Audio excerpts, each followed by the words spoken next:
Assalamualaikum warahmatullahi wabarakatuh. Alhamdulillah, tidak pernah berhenti lisan kita sebagai seorang muslim memuji Sang Pencipta Allah yang kita selalu ucapkan, ajarkan secara turun-temurun kepada keturunan kita, dan kita hidup dan mati karenanya. Kalimat la ilaha illallah, la ma'buda bihaqqin illallah. Tidak ada Tuhan yang telah menciptakan semua yang di langit, semua yang di bumi, semua yang di kedalaman lautan, terjangkau atau tidak terjangkau oleh mata kita, kecuali Allah. Dia zat yang maha adil, maha bijaksana, Raja yang sebenarnya. Dia dengan kemahamurahannya dan kemahasempurnaannya telah memudahkan kita semua untuk berhubungan dengannya dengan kalimat yang penuh dengan berkah. Alhamdulillah. Alhamdulillah ini akan menambah nikmat Allah yang kita butuhkan untuk roda kehidupan di muka bumi ini. Termasuk dalam nikmat yang besar yang dilupakan oleh manusia adalah keluarnya ia dari masalah. Baik dia sembuh dari penyakit, terlunasi utangnya, atau apa saja problematika yang sedang dihadapi di muka bumi ini, termasuk kalau dia bisa keluar adalah nikmat Allah. Maka mengucapkan Alhamdulillah bukan hanya sekedar menambah makanan, minuman, pakaian, materi, tapi juga akan memberikan solusi dari masalah-masalah yang sedang kita hadapi. Juga selanjutnya kita panjatkan salam hormat kita penuh cinta dan rindu kepada manusia yang telah diutus oleh Allah Subhanahu wa taala kepada kita semua, manusia yang telah disempurnakan jalur nasabnya, fisiknya dan ilmunya sebaik-baik suri tauladan. Dia telah sukses menjadi seorang ayah, suami, sahabat, saudagar, politikus. Semua yang diharapkan untuk sukses di muka bumi ini telah tercontohkan dalam kehidupan manusia terbaik ini. Mengucapkan satu kali salam hormat kepadanya akan dibalas oleh Allah 10 kali tambahan rahmat, yang berarti pengampunan dosa, peninggian derajat dan juga pemenuhan segala kebutuhan. Maka jadilah saudaraku selain orang yang selalu mengucapkan Alhamdulillah, juga mengucapkan salawat dan taslim kepada Nabi besar Muhammad sallallahu alaihi wasallam. Pertama-tama sekali saya mengucapkan syukur kepada Allah Subhanahu wa taala atas pertemuan ini. Tentu kalau bukan karena izin Allah tidak mungkin kita berkumpul di salah satu rumahnya ini. Kita semua adalah makhluknya yang sama-sama diberikan amanah dan tanggung jawab oleh Allah. Yang kedua, saya sangat gembira adanya keinginan besar dari Bapak Bupati, Wakil Bupati dan seluruh jajaran pemerintahan Kota Goa ingin mengadakan acara tabligh akbar, dan ini tentu sangat baik karena agama kita memang berlandaskan ilmu. Dengan ilmu maka iman akan ada, dan dengan iman ada maka seseorang bisa berubah. Orang pemalas bisa jadi rajin, orang bodoh bisa jadi pintar, orang yang pelit bisa jadi dermawan. Berubah semuanya dengan keimanan. Lahirnya sosok-sosok emas di kota Madinah setelah mereka menghadiri majelis-majelis Nabi SAW. Mereka jadi tahu apa yang diinginkan dan diperintah oleh Sang Pencipta Allah, lalu mereka aplikasikan dalam kehidupan mereka. Maka dari kota kecil Madinah yang penghasilannya hanya kurma saja bisa menyebar ke seluruh pelosok muka bumi ini, dan akhirnya kita bisa merasakan kenikmatan Islam. Maka saya pribadi sangat mendukung acara-acara seperti ini, dan terima kasih jazakumullah khairan kepada jajaran pemerintahan terutama Bapak Bupati atas acara ini, dan semoga ini bisa berlanjut terus. Dan saya sangat yakin kalau kita berdayakan masjid, maka insya Allah apa yang diharapkan tersebarnya kebaikan di masyarakat akan terjadi. Nabi SAW membangun peradaban dan negara Islam di Madinah dengan 3 landasan umum atau 3 landasan yang telah beliau bangun. Yang pertama adalah begitu tiba di Madinah, hari pertama membangun masjid, yaitu Masjid Quba. Beberapa hari kemudian beliau membangun Masjid Nabawi, sehingga yang paling pertama dibangun adalah tempat berkumpulnya manusia agar patuh dan tunduk kepada Allah, dan mereka mengabsen diri mereka sehari 5 kali, subuh, duhur, asar, maghrib, isya, melapor kepada Allah Subhanahu wa taala apa saja yang mereka telah lakukan. Kalau itu benar maka Allah akan berikan balasan, kalau itu salah maka mereka bisa memohon ampun untuk dimaafkan. Yang kedua, beliau membangun persaudaraan muakhah antara muhajirin dan ansar, penduduk setempat dengan pendatang. Karena dalam Islam tidak ada lagi rasisme. Semua kita dari Adam dan Adam dari tanah. Kata Nabi SAW, kalian semua dari Adam dan Adam dari tanah. Dan tidak ada perbedaan antara Arab dan Ajam kecuali dengan ketakwaan. Maka tidak ada lagi rasisme. Semua kita sama. Yang benar didukung dan yang salah diingatkan dan dihukum. Kemudian yang ketiga, muahadah atau kesepakatan damai antara kaum muslimin dengan orang non-muslim. Tidak saling mengganggu, sama-sama membela kota Madinah. Dan tertulislah kesepakatan tersebut yang bisa dibaca sampai hari ini antara Nabi SAW dengan 3 suku Yahudi di Madinah, Qainuqa, Nadir dan Quraidah. Dan ini adalah landasan yang sangat baik. Kalau seseorang punya perusahaan pun, kalau dia menerapkan peraturan atau sistem ini akan sangat sukses dalam perusahaannya. Begitu dia buka perusahaan, maka usahakan ada musola walaupun kecil. Kalau bisa ada masjid sangat bagus, sehingga semua pegawai bisa absen sholat 5 waktu. Dan Allah mengatakan inna sholata tanha anil fahsya'i wal munkar. Sholat pasti akan mencegah dari perbuatan keji dan mungkar. Bisa jadi baik orang-orang kalau hadir sholat. Kemudian dia mempersaudarakan antara pegawai yang lama dan pegawai yang baru, sehingga mereka saling membantu satu sama yang lain, sebagaimana Allah katakan dalam surah Al-Maidah, wa ta'awanu 'alal birri wat taqwa wa la ta'awanu 'alal itsmi wal udwan. Kalian seharusnya saling bantu membantu dalam kebaikan dan janganlah kalian saling bantu membantu dalam kemaksiatan. Kemudian juga adanya kesepakatan tidak ada bersaing negatif dengan perusahaan-perusahaan lain, ya, dengan lembaga-lembaga lain, institusi-institusi yang lain, tapi kita melakukan hal-hal yang positif. Islam menyuruh kita menunjukkan yang terbaik, tapi bukan dengan menjatuhkan orang lain. Kita disuruh menunjukkan kualitas kita.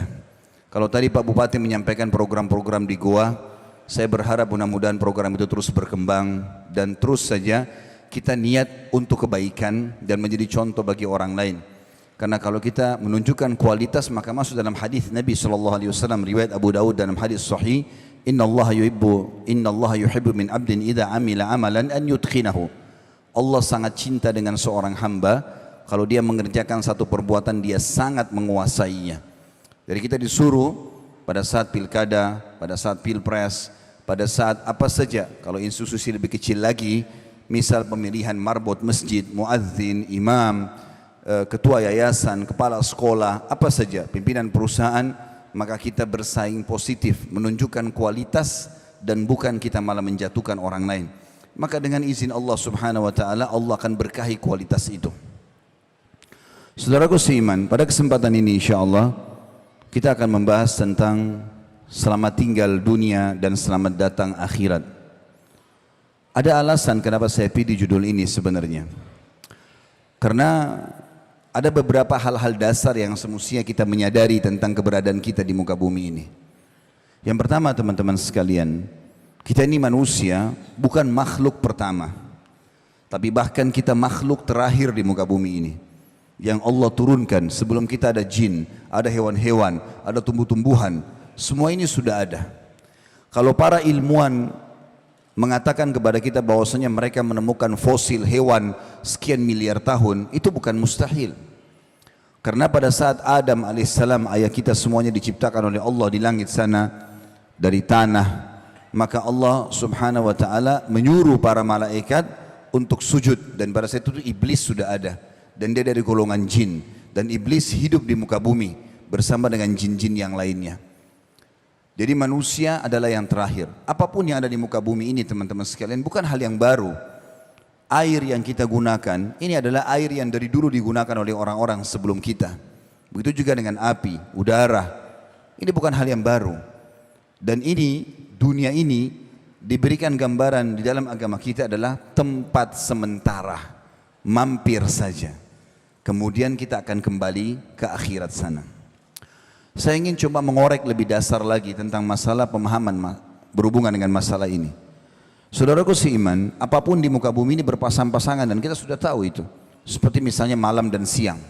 Tidak mungkin siang terus, pasti akan datang malam. Mau nggak mau. Tidak mungkin lapar tidak dihubungkan dengan kenyang, karena ini berpasangan. Tidak mungkin muda tidak berpasangan dengan tua. Begitu juga laki-laki dan perempuan. Begitu juga dengan malam dan siang. Begitu juga dengan sehat dan sakit. Kemudian hidup dan mati. Ada dunia, ada akhirat, ada surga, ada neraka. Ini satu paket. Tidak bisa dipisahkan. Banyak orang berusaha memisahkan masalah itu seakan-akan dia tidak tahu akan ada akhirat. Padahal sebagaimana dia ada di muka bumi ini akan sama. Pasti akan ada itu semuanya. Kalau seseorang faham fenomena ini, maka hidupnya akan tentram karena dia tahu pada saat dia sehat, satu waktu dia akan sakit. Tidak ada orang seumur hidup itu sehat terus. Pasti akan ada saatnya dia sakit, cuma tinggal kadar penyakit yang ada saja. Tapi semua orang akan melalui itu. Tidak ada orang yang muda terus, dia pasti akan tua. Tidak ada orang akan hidup terus, pasti dia akan mati. Maka ini satu paket. Sebagaimana kita rasakan kehidupan di sini, ada kehidupan juga di sana. Islam datang memberikan kepada kita gambaran dunia ini bukan untuk ditinggalkan, tapi ditunggangi, dikejar prestasi terbaik untuk mendapatkan juga yang terbaik di akhirat sana. Ada banyak orang menyalahfahami tentang definisi zuhud. Mereka mengatakan zuhud itu meninggalkan dunia untuk akhirat. Jadi kalau mau menuju akhirat, bajunya yang kotor saja nggak apa-apa.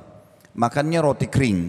Tidak usah ada prestasi-prestasi kerja, ijazah. Tidak usah ada jenjang akademik. Tidak usah begini dan begitu. Ya sudah, dunia kita akan tinggalkan. Ini juga keliru. Allah mengatakan dalam surah Al-Qasas ayat 77, A'udzu billahi minasyaitonir rajim wabtaghi fima ataqallahu ad-daral akhirah wa la tansa nasibaka minad dunya. Kejar apa yang Allah janjikan untuk kalian di akhirat nanti. Baca tentang surga itu. Apa saja nama-nama pintunya, berapa banyak derajatnya, apa saja fasilitasnya, amal apa yang saya kerjakan supaya mencapai yang terbaik nanti di sana. Tapi Allah bilang, dan jangan lupakan bagianmu dari dunia. Kita juga di dunia disuruh berpenampilan yang baik, disuruh menjaga nama baik, disuruh mengejar harta yang baik, semuanya baik. Nabi SAW menggambarkan kepada kita, kalau beliau paling suka makan tharid, dan tharid adalah roti gandum yang dibubuhi di atasnya kuah yang ada dagingnya. Dan ini makanan yang baik. Nabi SAW gemar sekali memakan paha kambing. Kadang-kadang beliau memakan makanan yang ada kalau lagi tidak ada makanan yang baik. Maksudnya yang berkualitas. Tapi Nabi SAW selalu mendahulukan makanan yang berkualitas. Nabi SAW menggunakan baju dari kain katun dari Yaman. Dan pada saat itu adalah kain yang terbaik. Nabi SAW memiliki tunggangan yang terbaik. Kuda Nabi SAW terkenal dengan kuda terbaik di Jazirah Arab. Dan beliau berpoligami, punya beberapa rumah. Di setiap rumah juga ada unta. Kalau unta sekarang mungkin zaman kita sama dengan Alphard, ya. Setiap rumah juga ada kendaraannya. Setiap istri juga punya pembantu. Beliau menikmati masalah itu. Bahkan ada seorang sahabat yang hadir di depan beliau lalu penampilannya sangat kumuh. Maka Nabi SAW memberikan kepada dia sesuatu lalu sambil mengatakan kepada dia, ambillah ini dan perbaiki kehidupanmu. Dia mengatakan, ya Rasulullah, saya orang mampu. Kata Nabi SAW, kalau begitu mana bekasnya nikmat Allah pada dirimu?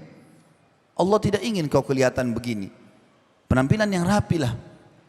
Ada seseorang masuk ke masjid, rambutnya berantakan. Lalu Nabi SAW mengatakan kepada para sahabat, suruh orang ini keluar dulu, sisir rambutnya dengan rapi, baru dia masuk ke dalam masjid. Kita disuruh menjaga, teman-teman, ada istilah dalam makanan dan minuman kita, halalan thayyiba. Halal yang dibolehkan, thayyib yang berkualitas. Dan harus partner, nggak bisa enggak. Ayam misalnya halal, tapi kalau dia sudah rusak, tidak thayyib lagi, nggak boleh dimakan. Harus ini berkualitas. Kita selalu disuruh seperti itu. Dan kita kenal dalam agama kita ada namanya afdaliyah, yang lebih baik lagi. Semua kita disuruh kejar itu. Kita disuruh tamak terhadap rahmat Allah. Kalau kita sudah diberikan kesehatan, kita disuruh tamak, minta kepada Allah agar kesehatan itu ditambahkan. Kita sudah diberikan keturunan, minta diberikan tambahan keturunan, minta diberkahi. Dan meminta sesuatu nikmat agar ditambah lebih afdal di sisi Allah dibandingkan kalau musibah sudah datang baru kemudian kita minta jalan keluar. Kalau Bapak Ibu yang hadir di sini, rahimani rahimakumullah, lagi sehat, masya Allah, makanan minuman di rumah ada, pekerjaan ada, keluarga tenang, tidak ada masalah, maka lebih afdal Anda mengatakan, ya Allah, pertahankan ini atau tambahkan atau berkahi, dibandingkan kita sudah punya masalah baru mengatakan, ya Allah berikan saya jalan keluar. Tetap lebih afdal Allah menginginkan kita tamak terhadap rahmatnya. Bahkan orang yang tidak berdoa kepada Allah, tidak memohon, tidak tamak terhadap rahmatnya, Allah marah padanya. Di dalam hadis riwayat Tirmidzi, kata Nabi SAW, Inna Allah man lam yad'u Allah yaghdab alaih. Siapa yang tidak berdoa, tidak merengek, tidak mohon kepada Allah, Allah justru murka padanya. Sampai seorang penyair Arab mengatakan, jangan kau minta sama manusia, karena kalau kau minta padanya, dia akan marah. Sekali, dua kali, tiga kali mungkin dia masih memberi, kali empat, lima kali dia akan marah. Tapi mintalah kepada zat Allah yang kalau kau tidak minta justru dia marah. Allah menyuruh kita kejar yang terbaik, disuruh menjaga nama baik, disuruh mencari harta yang baik. Islam tidak pernah membatasi harta di muka bumi ini. Boleh menjadi orang yang paling kaya. Abu Bakar, Abdurrahman bin Auf, Uthman bin Affan bersaing dalam perdagangan mereka, tapi hal yang positif. Dan masing-masing meninggalkan warisan yang sangat banyak kepada keturunannya, banyak bersaing dalam sedekah yang diberikan pada saat sedang jihad dan seterusnya. Ya. Jadi kita disuruh mengejar yang terbaik. Bahkan Allah Subhanahu Wa Taala mengatakan kepada kita, kalau Allah akan membalas kita dengan surga, kalau kita mengorbankan harta, prestasi dunia kita dengan jiwa kita. A'udzubillahi minasyaitonirrajim. Inna Allah ishtara minal mu'minina anfusahum wa amwalahum bi anna lahumul jannah. Allah telah membeli dari orang-orang mukmin harta dan jiwa mereka yang dibalas dengan surga. Juga kita tahu teman-teman, Islam sangat indah sekali, karena Islam memerintahkan kebersihan, kerapian, ketentraman, ya, kedamaian, keamanan, semua disuruh dalam Islam. Memberi, ya, berbagi, memaafkan, semua itu bagian daripada agama kita dan akhlak yang sangat ditekankan, gitu kan. Begitu juga Islam melarang kita untuk mengganggu orang lain, berbuat kezaliman dan seterusnya. Jadi di muka bumi ini pun kita sudah diaturkan cara melaluinya. Tetapi Islam menitikberatkan poin lebih penting daripada itu teman-teman. Ternyata kehidupan dunia selain kita disuruh kejar yang terbaik, makanlah, minumlah, pakaianlah, carilah pasangan yang terbaik, prestasi apapun silakan, tapi jangan lupa ada yang lebih baik lagi di sana. Ini yang kita ingin titik beratkan, adanya kehidupan akhirat yang terbaik. Dan apa yang kita pupuk di sini kita akan panen di sana. Allah Subhanahu Wa Taala menyebutkan tentang surga luar biasa, pemandangan yang tidak bisa digambarkan dengan hanya sekedar lisan sebenarnya. Tapi yang disampaikan melalui wahyu seperti itu. Bagaimana surga itu adalah istana yang sangat luas, seluas langit dan bumi. Isinya semuanya kebahagiaan. Kata Nabi SAW, siapa yang masuk surga, maka tidak akan rusak pakaiannya, tidak akan habis masa mudahnya, tidak ada lagi rasa lapar dan haus, tidak ada lagi buang air besar dan buang air kecil. Makanan dan minuman yang mereka makan yang tidak dibutuhkan oleh tubuh mereka akan keluar dalam bentuk keringat yang lebih wangi dari bau kasturi. Tidak ada lagi beringus, tidak ada lagi meludah di surga. Semuanya kenikmatan abadi. Dan saya sudah bilang tadi, sebagaimana dunia ada, maka ada akhirat. Teman-teman sekalian, Allah Subhanahu Wa Taala memerintahkan kita dalam banyak ayat Al-Quran yang akan saya bacakan sebentar lagi, agar kita menjadikan dunia ini penyebab kita mendapatkan yang terbaik di akhirat. Kejar terbaik sini untuk kita dapatkan juga yang terbaik di sana. Tapi bukan ini target utama. Kalau kita sudah menjadikan dunia sebagai target utama, maka kita bisa tidak mengenal lagi mana halal dan mana haram, karena kita tidak yakin ada hisab pada hari kiamat. Maka kita main sikut sana, sikut sini, menjatuhkan orang, mengambil hak orang lain, dan ini berbahaya buat kita. Di awal-awal pertemuan ini kita renungi bagaimana ayat-ayat Al-Quran berbicara masalah apa yang saya sampaikan tadi. Dimulai dari surah Yunus ayat 24. A'udzubillahi minasyaitonirrajim. Innama mathalul hayatid dunya kama in anzalnahu minas sama'i fakhtalata bihi nabatul ard. فاختلط به نبات الأرض مما يأكل الناس والأنعام حتى إذا أخذت الأرض زخرفها وزينت وظن أهلها أنهم قادرون عليها أتاها أمرنا ليلا أو نهارا فجعلناها حصيدا كأن لم تغن بالأمس كذلك نفصل الآيات لقوم يتفكرون. Sesungguhnya perumpamaan kehidupan dunia ini adalah seperti air hujan yang kami turunkan dari langit. Lalu tanam-tanaman di bumi ini tumbuh dengan subur disebabkan air itu.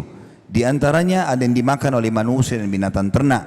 Hingga apabila bumi itu telah sempurna keindahannya dan memakai semua perhiasannya, maksudnya pohon-pohonnya telah hijau, buah-buahnya sudah keluar dan mau matang, orang-orang akan panen, dan pemilik-pemiliknya mengira bahwasanya mereka pasti menguasainya, bisa panen hasil-hasilnya.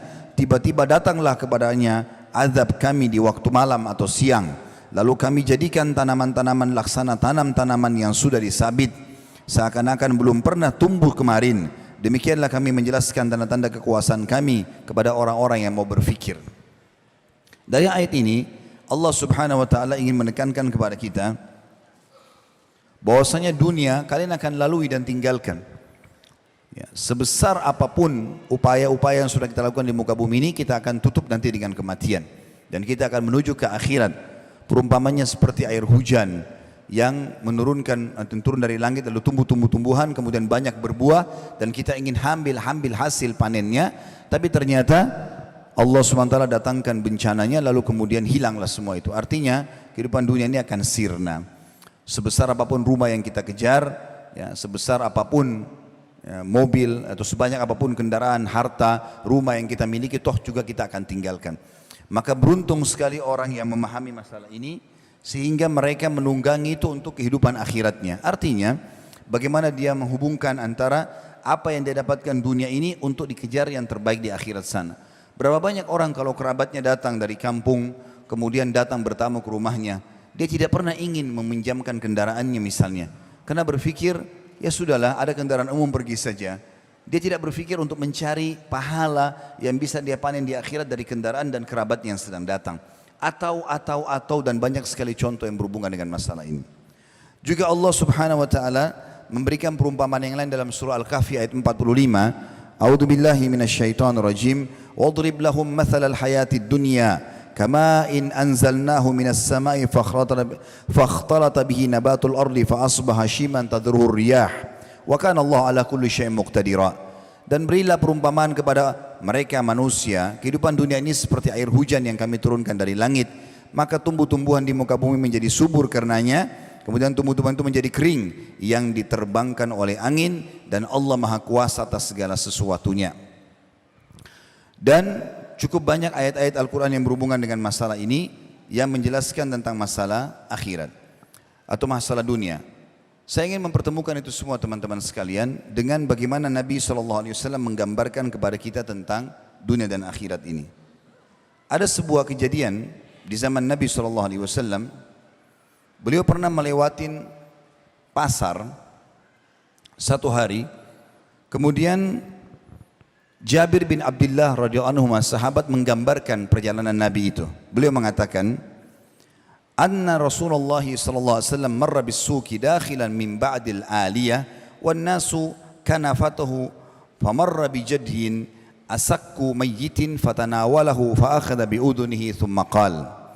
Bahwasanya Rasulullah SAW pernah melewati sebuah pasar di Madinah, kemudian beliau masuk dari daerah tingginya Madinah atau aliyah. Sedangkan orang-orang berada di sekitarnya, lalu beliau melewati seekor anak kambing yang pendek kupingnya. Ya, karena ini berarti tidak sempurna dan sudah menjadi bangkai. Lalu beliau mengambilnya dan memegang telinganya, kemudian beliau bersabda, qala ayyukum yuhibbu anna hadha lahu bidirham. Siapakah yang mau membeli ini dengan 1 dirham saja? Faqalu, maka para sahabat menjawab, ma nuhibbu annahu lana bi syai'in wa ma nasna'u bihi. Kami sama sekali tidak ingin itu wahai utusan Allah. Dan apa yang kami ingin lakukan dengan anak kambing yang kecil, kemudian kupingnya juga kecil dan sobek serta sudah jadi bangkai. Qala atuhibbuna annahu lakum, mau enggak saya kasih cuma-cuma, kata Nabi sallallahu alaihi wasallam. Qalu wallahi law kana hayyan kana aiban fihi. Demi Allah ya Rasulullah, kalau seandainya kambing ini masih hidup, sungguh ada aib padanya. Li'annahu asak fa kaifa wa huwa mayyit, karena kupingnya kecil dan sudah sobek. Maka bagaimana kalau sudah jadi bangkai? Faqal, maka Nabi SAW berkata, dan ini pesan yang Nabi ingin sampaikan, fa wallahi lad dunya ahwanu 'ala Allahi min hadza 'alaikum. Ketahuilah bahwasanya dunia lebih hina ya di sisinya Allah, dunia itu dibandingkan bangkai ini di pandangan kalian. Dunia ini teman-teman kita jadikan sebagai penyebab kita untuk mendapatkan yang terbaik di akhirat. Dan ketahuilah yang di akhirat jauh lebih baik, jauh lebih sempurna. Allah menyebutkan dalam banyak ayatnya, di sebagaimana surah kita sering baca dalam surah Al-A'la, a'udzu billahi minasyaitonir rajim, bal tu'thiruna al-hayatad dunya wal akhiratu khairun wa abqa. Sayangnya kata Allah, kalian sibuk dengan kehidupan dunia kalian dan kalian lupa ada akhirat yang jauh lebih baik dan lebih kekal. Teman-teman sekalian, juga dalam hadis yang lain Nabi SAW mengingatkan kepada kita, wallahi mad dunya fil akhirati illa mithlu ma yaj'ala ahadikum isba'ahu hadhihi wa asyara Yahya bisabbaba fil yammi falyandur bima tarja'. Demi Allah kata Nabi SAW, perumpamaan dunia yang kalian kejar ini dibandingkan dengan akhirat hanya seperti jari kalian yang kalian celupkan di lautan, kemudian kalian angkat dan lihatlah apa yang dikembalikan oleh jari kalian itu. Teman-teman sekalian, disebutkan atau digambarkan oleh para ulama, kalau kita pernah makan makanan yang enak, minum minuman yang enak di muka bumi ini, kemudian kita pernah menggunakan pakaian, kita pernah melihat pemandangan yang indah, kita pernah melihat paras wajah, postur tubuh yang bagus, maka semua itu kita sudah cukup jadikan sebagai sebuah kebanggaan. Kalau ada orang tampan atau cantik sekali, atau badannya bagus, atau segala macam, kita sudah cukup jadikan sebagai sebuah kebanggaan. Maka coba renungi itu dengan apa yang Nabi SAW sampaikan. Beliau mengatakan, sesungguhnya tadi hadisnya, dunia ini dibandingkan akhirat hanya seperti jari telunjuk yang dicelupkan ke lautan kemudian diangkat. Maka lihatlah air apa atau berapa tetes air yang tertinggal di jari tersebut. Dan ini menggambarkan teman-teman sekalian bagaimana ya, dunia itu hanya kita lalui saja. Bagaimana bukan dia menjadi target utama, tapi dia menjadi sesuatu yang kita kejar untuk mendapatkan di akhirat nanti yang terbaik. Pernah satu kali Nabi SAW sedang di rumah, kemudian beliau didatangi oleh Umar bin Khattab radhiyallahu anhu. Lalu Umar sempat menangis melihat keadaan Nabi SAW karena beliau rupanya baring di tanah, kemudian ada lapisan tikarnya dan bagian tubuh beliau sempat sedikit bergaris. Maka Umar bin Khattab menangis melihat Nabi SAW lalu mengatakan, ya Rasulullah, kata Nabi SAW, kenapa kau nangis ya Umar?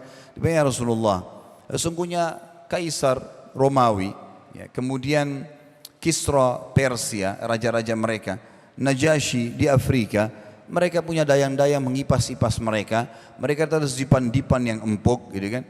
Makanan-makanan yang empuk, buah-buahan yang banyak. Sementara anda sendiri seperti ini, anda adalah Nabi dan Raja kami. Lalu Nabi SAW lagi baring, kemudian duduk. Lalu beliau mengatakan, afi syakkin anta ya ibn Khattab? Apakah kau ragu wahai anaknya Ibnu Khattab? Sesungguhnya kita memiliki akhirat dan mereka memiliki dunia. Ya. Kita targetnya adalah akhirat, bukan ini. Gitu. Kemudian Nabi SAW mengatakan, ketahuilah bahwa seandainya kalau dunia ini punya nilai di sisi Allah Subhanahu Wa Taala, maka dia hanya akan senilai dengan sayap seekor lalat saja. Maka tidak ada nilainya. Gitu. Sebagaimana kita tahu dunia ini kita laluin generasi demi generasi sama. Berapa banyak orang sebelum kita subhanallah yang sama dengan kita. Ya, mereka juga laki-laki, kalau kita laki-laki sini perempuan juga ada perempuan sama dari rahim seorang perempuan, kemudian anak-anak punya angan-angan bermain-main, remaja punya angan-angan berumah tangga, kemudian menikah, kemudian punya anak, kemudian tua, kemudian meninggal dunia, gitu kan. Orang yang cerdas adalah orang yang memikirkan, oh kalau ini semua akan saya lalui, bagaimana saya tunggangi ini untuk menuju kepada akhirat. Saya pernah kalau tidak salah berbicara sama Pak Bupati waktu itu, dan saya ingin berbagi karena ini pembicaraan saya sifatnya bukan pribadi, tapi dia sifatnya sebuah masukan saja. Dan beliau Masya Allah sangat luar biasa bisa menerima itu. Saya bilang, saya berharap semua pemimpin negara kita ini, siapapun itu, bisa menunggangi jabatan mereka untuk mendapatkan akhirat. Karena kami masyarakat biasa misalnya, kalau mau bangun masjid, itu butuh taruh celengan yang cukup lama di masjid, di pinggir jalan. Ataupun mungkin paling kita bisa membeli satu sak semen, berapa biji batu bata. Tapi pada saat teman-teman yang Allah sedang amanahkan bagi mereka pemerintahan, jabatan, mereka bisa menunggangi jabatan tersebut untuk membesarkan masjid. Seperti saya lihat masjid ini Masya Allah selalu dijadikan sebagai simbol gitu kan. Dan beliau mengatakan saya mengajak orang-orang untuk bisa ikut di sini. Dan ini sangat baik program akhirat ya. Maka bisa ditunggangi untuk itu dengan tanda tangan, dengan mengajak, dengan menjadikan contoh, itu sudah sangat luar biasa. Kenapa banyak orang yang diberikan amanah jabatan tidak menunggangi jabatan mereka untuk mendapatkan yang terbaik di akhirat? Kesempatan emas memperbaiki, seperti saya dengar di sebelah masjid juga ada tempat untuk digunakan oleh masyarakat. ya, sebuah tempat untuk bisa jalan, bisa berkumpul keluarga, bisa berolahraga dan segala macam hal. Ini kan bisa sangat baik. Ada orang subhanallah dalam 5 tahun, 10 tahun menjabat, tidak ada perubahan, nggak ada perubahan jalanan, tidak ada perubahan perbaikan apa-apa. Sayang sekali. Allah SWT akan tanyakan di akhirat nanti. Atau mungkin orang menjabat di sebuah instansi apapun, atau dia punya wewenang yang bisa dia tunggangi untuk kebaikan. Kenapa dia tidak tunggangi untuk akhirat? Kalau orang tidak berpikir adanya kehidupan akhirat, dia akan selalu targetnya adalah dunia. Saya pernah subhanallah duduk dengan seseorang, semoga Allah jaga beliau, orang yang sangat baik sebenarnya. Beliau sempat waktu itu mencalonkan diri menjadi wakil bupati di salah satu kota, bukan di Sulawesi Selatan tapi di daerah Jawa. Kemudian saya sempat tanya sama dia, saya bilang, Pak, saya ingin bertanya, karena saya juga sering menghadapi masyarakat, saya jadikan kadang-kadang pengalaman dalam berdiskusi atau berbicara untuk menjadi bahan ceramah. Dia bilang, ya silakan Ustadz, kebetulan dia tetangga saya di Jakarta Timur. Kemudian saya bilang, kenapa kebanyakan pejabat-pejabat kita tidak berpikir dalam 5 tahun mereka menjabat, mereka jadikan itu sebagai amal jariah mereka. Saya bicara muslim dengan muslim. Maka pada saat itu saya bilang, kenapa tidak berpikir dalam 5 tahun itu bisa ya untuk mendapatkan sesuatu yang baik di akhirat sana. Ya mungkin seperti masjid ini insya Allah luar biasa, kalau orang sampai kita meninggal pun akan terus dipakai oleh orang sholat gitu kan. Sama dengan fasilitas masyarakat, sekolah, rumah sakit, apa saja. Maka dia bilang sama saya, mungkin yang Ustadz pikirin berhubungan dengan masalah agama, tidak semua muslim pikirkan itu. Kalau saya bicara dengan alam saya, maka saya menganggap kalau saya menjabat 2,5 tahun pertama, saya berpikir untuk mengembalikan semua apa yang pernah saya keluarkan. Kemudian 2,5 tahun ke depan, saya berpikir untuk kampanye yang baru. Sehingga tidak pernah berpikir untuk menjadikan ini sebagai amal jariah. Maka saya bilang itu sayang sekali. Bagaimana seorang muslim semestinya bisa menunggangi itu demi untuk kebaikan-kebaikan dia pribadi dan juga untuk masyarakat. InsyaAllah nanti setelah sholat isya kita akan lanjutkan lagi dengan beberapa contoh dan hadis-hadis Nabi SAW. Subhanakallahumma bihamdika, asyhadu an la ilaha illa anta astaghfiruka wa atubu ilaik. Wassalamualaikum warahmatullahi wabarakatuh. Assalamualaikum warahmatullahi wabarakatuh. Alhamdulillah wassalatu wassalamu ala rasulillah. Segala puji bagi Allah Subhanahu wa taala, juga salawat dan taslim kepada Nabi besar Muhammad sallallahu alaihi wasallam. Pada saat baginda Nabi sallallahu alaihi wasallam akan meninggal dunia dan beliau lagi sakit keras, maka beliau keluar karena mendengar beberapa sahabatnya menangis terisak-isak, khawatir kalau beliau meninggal dunia. Maka beliau pun keluar, kemudian naik di atas mimbar semampu beliau. Setelah memuji Allah Subhanahu wa taala dan bersalawat untuk diri beliau sallallahu alaihi wasallam, maka beliau mengatakan, wahai sekalian manusia, fa inna mau'iduna haud. Wahai sekalian manusia, maknanya jangan kalian bersedih, karena pertemuan kita yang sebenarnya yang akan abadi itu bermula dari haudku nanti. Haud itu telaga beliau. Nabi SAW diberikan telaga oleh Allah 2 di mahsyar nanti, namanya Haud, dan nanti di surga namanya Kautsar, yang ada surah Al-Kautsar. Kata Nabi SAW, haudku nanti di mahsyar itu seluas pandangan mata. Dalam riwayat dikatakan antara Madinah sama Hajar, atau kurang lebih 1000 km perjalanan, dipenuhi dengan canteng-canteng seperti jumlah bintang di langit. Siapa yang minum darinya tidak akan pernah haus selamanya. Riwayat ini menggambarkan kepada kita bagaimana Nabi SAW memberikan kesadaran kepada para sahabatnya, jangan kalian sedih. Bagi teman-teman yang merasa sedih karena meninggal orang tuanya, meninggal kerabatnya, kehilangan sesuatu yang sifatnya duniawi ini, bagi seorang muslim itu adalah hal yang kecil. Kalau kerabat kita meninggal atau orang yang kita cintai, teman-teman sekalian, dia tidak hilang. Dia hanya mendahului kita menuju ke akhirat sana. Seorang muslim sangat yakin rukun iman dia yang kelima adalah iman kepada hari kiamat. Urutannya adalah meninggal, proses dicabutnya ruh, kemudian dimasukkan ke alam barzah di kuburan, kemudian pembangkitan di hari kiamat mahsyar, ditimbangnya amal baik amal buruk, lalu kemudian surga dan neraka. Dan kita sudah dapat rinciannya. Kita sekarang di duka bumi ini setiap saat ada buku, sudah terjemahan bahasa Indonesia cukup banyak berhubungan dengan masalah surga. Apa saja berhubungan dengan surga itu, dari tanahnya, dayang-dayangnya, istanahnya, makanannya, minumannya, semua terinci. Kita sudah punya bocorannya. Dan neraka dengan siksa yang paling rendah sampai yang paling berat pun itu juga sudah diceritakan semuanya, sudah ada gambarannya. Maka seorang muslim sangat faham ada akhirat.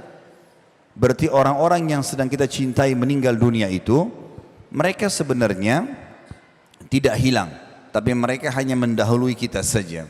Saya pernah menghadapi ada ponakan saya di kota Makassar sini, umur 19 tahun, meninggal dunia, subhanallah. Sore hari, dia aman-aman saja, lagi ngantar kakak saya kebetulan, kakak kandung saya sendiri, ibunya, itu diantar pergi ke tempat kursus adiknya, kemudian rupanya dia pulang, dia sholat maghrib di rumah, lalu kemudian temannya telepon, minta dijemput di bandara Makassar.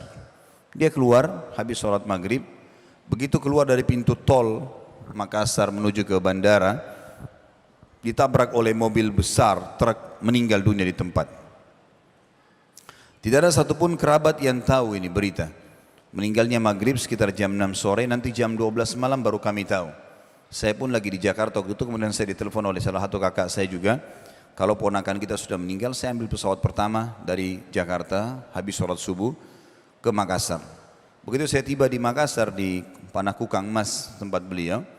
Kemudian saya masuk, kerabat sudah mengatakan, kakakmu ini dari tadi malam gak bisa tidur, gak makan, selalu bangun, pingsan lagi, gak ada keluarga yang bisa hadapin. Maka saya dudukkan kakak saya bilang, kak duduk sebentar. Begitu boleh duduk, dan saya bilang, kebetulan anak ini bernama Hamdi, rahimahullah, sudah meninggal, ponakan saya.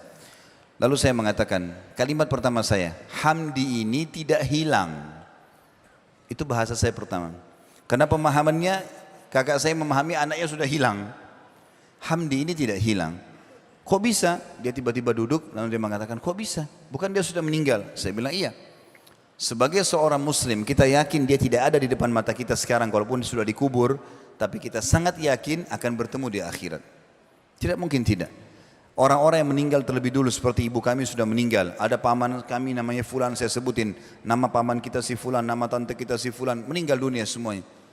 Toh juga mereka sudah menuju ke akhirat, dan kita sedang menuju ke sana. Saya sama kakak pun ini sama-sama, asal tiketnya sama, iman dan amal soleh nggak ada masalah, maka akan ketemu di sana, dan itu kita yakin sekali. Sebagaimana dunia ini ada kehidupan akhirat di sana.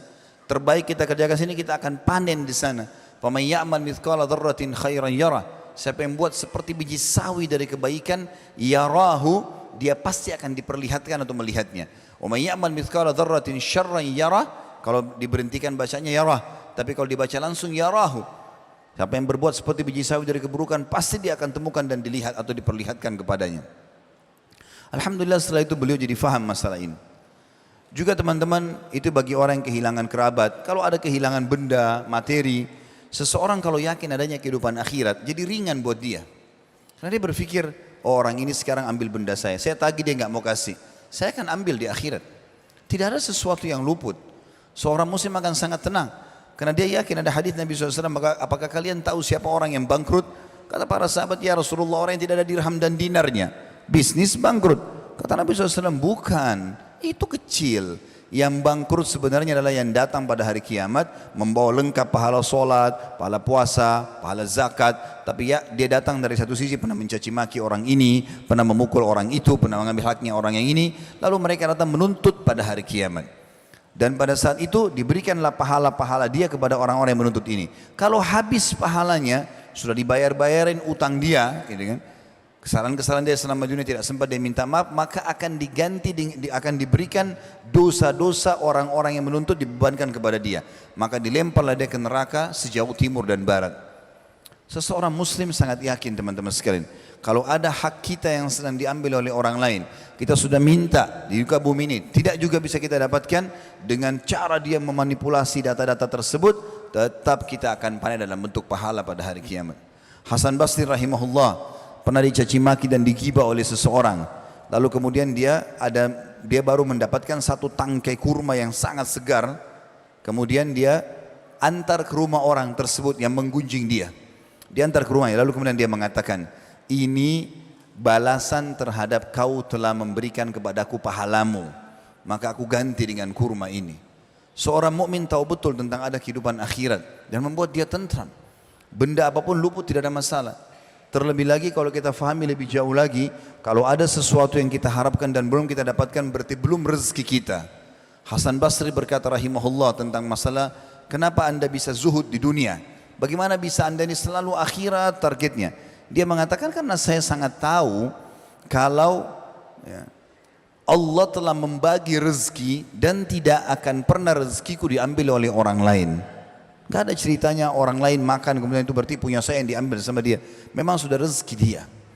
Dan aku selalu senang karena aku taat dan aku selalu patuh. Karena aku tahu amal solehku tidak akan dikerjakan oleh orang lain, maka aku sibuk beramal soleh. Dan aku yakin Allah Tuhanku mengawasiku, maka aku tidak mau ya, bermasalah karena dia melihatku. Dan juga aku tahu kematian sedang menungguku, maka aku pun punya persiapan untuk menghadapinya. Nabi SAW juga mengingatkan kepada kita teman-teman, melalui dunia ini selain kita mengejar prestasi terbaik, boleh silakan cari rezeki halal, pasangan yang baik, keturunan yang banyak, coba kejar tapi halal konsepnya. Juga kalau kita punya masalah-masalah sebelum menuju kepada kematian, selesaikan semuanya. Nabi SAW waktu sakit keras setelah turun dari mimbar tadi, dalam lanjutan riwayat beliau kemudian memegang tongkatnya sambil berkata kepada para sahabat, siapa yang pernah aku sakiti, maka ini tongkatku, silakan pukul badanku. Siapa yang merasa hartanya pernah aku ambil, ini hartaku, ambillah sesuka kalian. Apa maksudnya? Nabi SAW mengajarkan kepada kita, jangan kau tinggalkan dunia sementara kau punya musuh-musuh. Karena ada hisab hari kiamat, selalu ada hubungan dengan akhirat. Karena ini ada akhirat, hati-hati, ada di sana ya, di mana kita akan dihisab. Kata Ali bin Abi Thalib radhiyallahu anhu, dunia telah pergi. Tiap hari kita berjalan ini, hidup lagi besok pagi, sudah makin berkurang umur kita. Dan akhirat sedang datang. Dan dua-duanya punya anak-anak. Maka jadilah diri kalian anak-anak akhirat. Ingatlah, di dunia amal tanpa hisab, tapi di akhirat hisab tanpa amal. Jadi selalu dihubungkan dengan masalah akhirat. Ingat, yang kau kerjakan sini akan kau tanggung jawabkan di sana nanti. Juga bagi teman-teman yang pernah putus asa dalam beramal, merasa dirinya, oh saya pernah buat dosa, maka saya merasa tidak mungkin Allah maafkan saya. Ini keliru. Rahmat Allah luas. Dalam sebuah hadis sahih riwayat Bukhari dikatakan, nanti akan didatangkan orang pada hari kiamat dihisab oleh Allah Subhanahu wa taala. Maka pada saat dipanggil namanya si fulan, majulah, maka dia menuju ke arsy-Nya Allah, akan dihisab oleh Allah Subhanahu wa taala. Maka mata semua menuju ke orang tersebut. Lalu Allah menutupinya dengan cahaya. Di dalam hadis dikatakan, lalu tidak kelihatanlah dia oleh orang-orang yang lain. Lalu Allah bertanya kepadanya, hai fulan, bukankah kau telah bermaksiat kepada aku di waktu ini? Dia mengatakan iya. Bukankah kau telah begini dan begitu? Dia mengatakan iya. Dia akui semuanya. Lalu dikatakan, apa yang kau harapkan dariku? Kata Allah kepada hambanya. Lalu hambanya mengatakan, aku berharap pada saat kau berdosa engkau memaafkan dan engkau menutupi aibku itu. Maka kata Allah SWT, ketahuilah aku telah memaafkan semua dosa-dosamu dan aku telah terima semua amal salihmu. Pergilah, ambil bukumu dengan tangan kananmu. Maka Allah SWT rahmatnya luas sekali. Dalam sebuah hadis sahih dikatakan, Allah Subhanahu, kata Nabi SAW, Allah menciptakan 100 rahmat, kasih sayang. Satu diturunkan di muka bumi ini, diantaranya adalah hewan-hewan yang mengangkat kakinya supaya anaknya tidak keinjak, gitu kan? Atau kasih sayang ibu kepada anaknya. Dan Allah masih menyimpannya 99 rahmat pada akhirat nanti. Ada lagi dihubungkan dengan masalah akhirat. Rahmat Allah luas sekali. Orang yang malas bekerja, motivasinya besar sekali dalam Islam. Kata Nabi SAW, di muka bumi ini tanam untuk akhirat. Beliau mengatakan kalau seandainya di tangan kalian ada bibit tanaman dan kalian tahu besok kiamat, tetap tancapkan untuk mengejar, nanti akan ada nilainya di akhirat. Abdullah bin Umar radhiyallahu anhu pada saat rambutnya sudah putih semua, alisnya putih, jenggotnya putih semuanya, sudah sangat tua, hampir 100 tahun umurnya. Kemudian dia pegang bibit pohon kurma. Pohon kurma mirip dengan pohon kelapa kalau kita, lama baru berbuah, gitu kan kalau masih kecil. Maka dia pun menancapkan, murid-muridnya lihat, lalu mereka bertanya, wahai Abdullah bin Umar, bagaimana kami memahami perilaku anda ini? Anda bukan menanam pohon yang sudah besar, tinggal panen. Ini pohon masih kecil, anda sudah tua. Mungkin anda tidak bisa menikmati. Maka jawaban dia sangat luar biasa. Dia mengatakan, kalau tidak saya nikmati, maka akan dinikmati oleh generasi yang datang setelahku. Artinya akan jadi pahala buat aku ini. Enggak ada masalah. Jadi kalau motivasi seseorang akhirat, dunia ini akan dia lalui dengan sangat mudah, ringan bagi dia. Karena dia tahu di sana ada hisabnya. Dia akan terima semua amal yang dia kerjakan. Bahkan baginda Nabi SAW mengingatkan kepada kita, ketahuilah seseorang dari kalian lebih dekat dengan surganya daripada tali sendalnya sendiri, dan seseorang di antara kalian lebih dekat dengan nerakanya daripada tali sendalnya sendiri. Gara-gara ada seorang sahabat meninggal dunia di perang Khaybar, kemudian dia baru masuk Islam, baru syahadat, ya, lalu kemudian terbunuh. Kata Nabi SAW, siapa yang mau lihat penghuni surga yang belum pernah sujud sekalipun, ini orangnya, baru syahadat lalu terbunuh, gitu kan. Lalu beliau mengatakan, ketahuilah surga lebih dekat kepada kalian daripada tali sendal kalian sendiri. Azan, sholat, makan, minum, pergaulan yang halal, udah istiqomah saja, nikmati yang halal, tinggalkan yang haram. Meninggal masuk surga. Buat masalah, gunjing orang, ghibah, ngambil haknya orang lain, ambil haknya ahli waris, ribut, bohong, dusta, menipu, segala macam, mati masuk neraka. Begitu mudahnya orang masuk ke surga dan masuk ke dalam neraka. Dan itu pasti terjadi. Kita harus sadar teman-teman sekalian, kita akan melalui seperti yang dikatakan Hasan Basri, hai anak Adam, kamu sebenarnya di muka bumi ini seperti bilangan, angka. Kalau bertambah satu hari, begitu kau buka matamu di pagi hari, maka berkurang bilanganmu satu. Kita sedang menuju ke sana. Maka harus kita hisab diri kita sendiri masing-masing. Ya, kita sedang menuju ke akhirat sana. Kita dengarkan bagaimana Nabi SAW mewasiatkan kepada kita tentang masalah perumpamaan bumi ini atau dunia ini. Kebanyakan orang sibuk mengejar tanpa mengenal mana halal, mana haram. Padahal sebenarnya teman-teman, kalau kita melihat dunia ini kecil sekali, ya. Kalau kita lagi naik pesawat, mobil-mobil yang mewah pun yang biasanya kita bangga-bangga di sebelahnya, kalau sudah di atas pesawat kelihatannya seperti gentong-gentong kecil, gitu kan. Mungkin orang punya berlian sebesar bola basket pun, kalau orang mungkin kecil seperti cincin saya sudah sangat mahal. Kalau seperti bola basket sangat besar, tapi kalau orang naik di atas pesawat melihatnya maka tidak kelihatan lagi. Tanah yang diperebutkan kepada ahli atau dengan ahli waris sampai tumpahkan darah, itu juga kalau kita di atas pesawat kita lihat sangat kecil, nggak ada nilainya. Bahkan subhanallah pada saat kita meninggal tidak ada yang ikut semua itu. Apa yang selama ini diperebutkan, diambil haknya orang lain tidak akan ikut. Kata Nabi SAW, kalau anak Adam meninggal dunia akan ikut kepadanya tiga di kuburannya, amalnya, ya, kemudian hartanya dan keluarganya. Akan pulang dua, keluarganya akan pulang. Walaupun cinta seorang suami pada istri, istri pada suami, orang tua pada anak, tidak akan nginap sehari di kuburan itu. Akan pulang, meninggalkan kita nanti. Hartanya walaupun mewah mobilnya akan parkir di pagar kuburan, habis itu dibawa pulang jadi warisan. Yang tinggal bersama kita amal.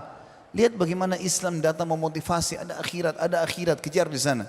Dunia tetap cari yang terbaik, tapi yang halal, nikmati sebatas memang yang dibolehkan oleh Allah. Setelah itu kita menuju kepada akhirat. Jadi bukan masalah target di sini, karena kalau sudah target, yang jadikan target maka kita lupa ada akhirat, maka kita akan sikut sana, sikut sini, haknya orang lain diambil tanpa peduli mana halal, mana haram. Ada orang dari pagi bangun tidur sampai tidur lagi, itu kerjanya cuma cari musuh, cari haknya orang lain, tidak pernah berpikir untuk diri dia sendiri, karena tidak ada fikiran masalah adanya akhirat ini. Dalam sebuah hadis yang perlu kita renungi adalah hadis riwayat Imam Ahmad, kata Nabi SAW, inna mat'ama ibni Adam ju'ila mathalan di dunia. Ketahuilah, makanannya anak Adam itu dijadikan perumpamaan terhadap dunia ini. Wa in kazzahahu wa mallahahu. Walaupun makanan itu sudah dibumbuhi, sudah ditaruh garam, sudah terasa enak, fandur ila ma yasir. Lihat nanti jadi apa itu? Tetap akan jadi kotoran. Maka Nabi SAW memberikan perumpamaan, itulah dunia, seperti itu. Walaupun kita hiasi, kita bagusin segala macam, toh akan ditinggalkan. Toh akan hancur hari kiamat. Bukankah kejadian yang terjadi, semoga Allah angkat permasalahan teman-teman kita di Lombok, di Palu, di beberapa wilayah di Indonesia, jadi pelajaran bagaimana mudahnya kalau Allah Subhanahu wa taala murka dengan hamba-hambanya. Ya, tiba-tiba orang tidak sadar di pinggir jalan datang tsunami, orang lagi di rumahnya datang lumpur dari bawah tanah. Allah Subhanahu wa taala perlihatkan itu. Dan orang yang menganggap ini bukan peringatan dari Allah, kebodohan ini. Pasti ada sesuatu yang bermasalah ini. Karena Allah Subhanahu wa taala tidak akan mungkin membinasakan satu kaum tanpa ada pelanggaran yang massal gitu. Kita tentu berharap agar Allah Subhanahu wa taala mengangkat permasalahan mereka. Kita juga membantu apa yang kita bantu, karena orang yang tidak sedang tertimpa harus dia harus punya solidaritas yang tinggi di situ. Bantu, doakan segala macam. Tapi orang yang sedang tertimpa harus dijadikan sebagai bahan muhasabah. Bagaimana satu pelataran rumah sekian banyak tenggelam di tanah, orang-orangnya sama rumahnya semuanya hilang. Ini pelajaran yang luar biasa gitu. Bagaimana mudahnya kalau Allah SWT ingin mematikan seseorang, menghukum, dan itu jangan kita tunggu. Fenomena ini sudah cukup menjadi pelajaran buat kita semua. Dan Allah mengatakan dalam surah Hud, surah nomor 11 ayat 117, selalu saya ngiang-ngiangkan ayat ini. A'udzubillahi minasyaitonirrajim. Inna wa ma kana rabbuka liyuhlikal qura bidzulmin wa ahluha muslihun. Allah tidak akan binasakan satu negeri sementara penduduknya berbuat kebaikan. Kapan pemimpinnya baik, masyarakatnya baik, bertakwa kepada Allah seperti di program misalnya di Goa ini, itu sangat bagus. Ketakwaan dibangun di atas ketakwaan, patuh pada Allah, nikmati yang halal, tinggalkan yang haram, selesai. Apalagi memang dasarnya yang halal ini lebih banyak daripada yang haram. Ini selalu saya ingatkan. Kalau Allah haramkan babi, Allah gantikan sapi, kambing, ayam, kelinci, semua hewan di air. Jadi yang haram itu selalu sedikit, nggak banyak.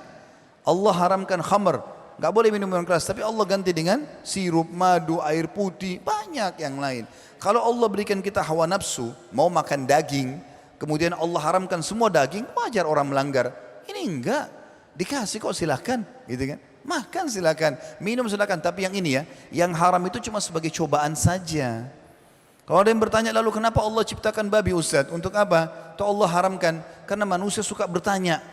Nanti kalau Allah haramkan babi, Allah enggak ciptakan, nanti dia tanya lagi, ya Allah kau haramkan babi tapi saya tidak tahu mukanya bagaimana.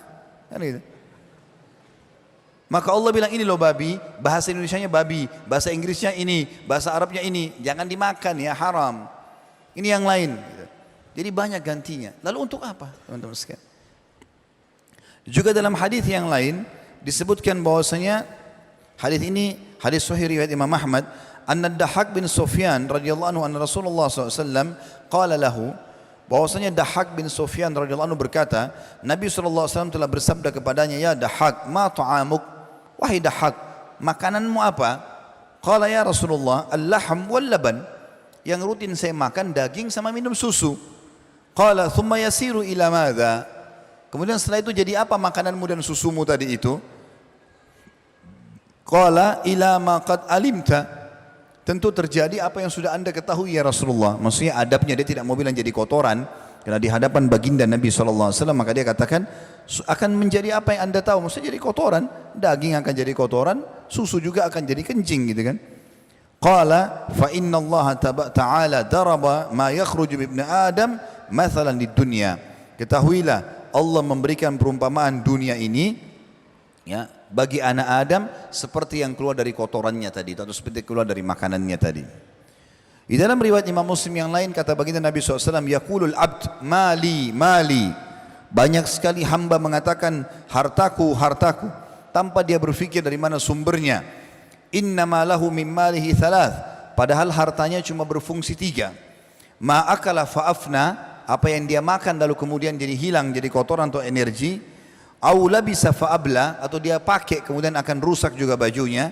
Au a'ta faktana, atau dia sedekahkan maka itu akan bermanfaat buat dia. Wa ma siwa dzalika fa huwa dzahibun wa tarikun linnas, dan selain daripada itu akan menjadi bagian pemiliknya atau dimiliki oleh manusia. Dalam riwayat yang lain, Nabi SAW menggambarkan kepada kita, sekali lagi kita boleh makan makanan yang baik, pakaian yang bagus, punya pekerjaan, jabatan yang terbaik, seorang mukmin menjaga namanya, ya, mengejar yang terbaik semua, tapi bukan dunia menjadi target utama. Bagaimana dia jadikan akhirat selalu targetnya.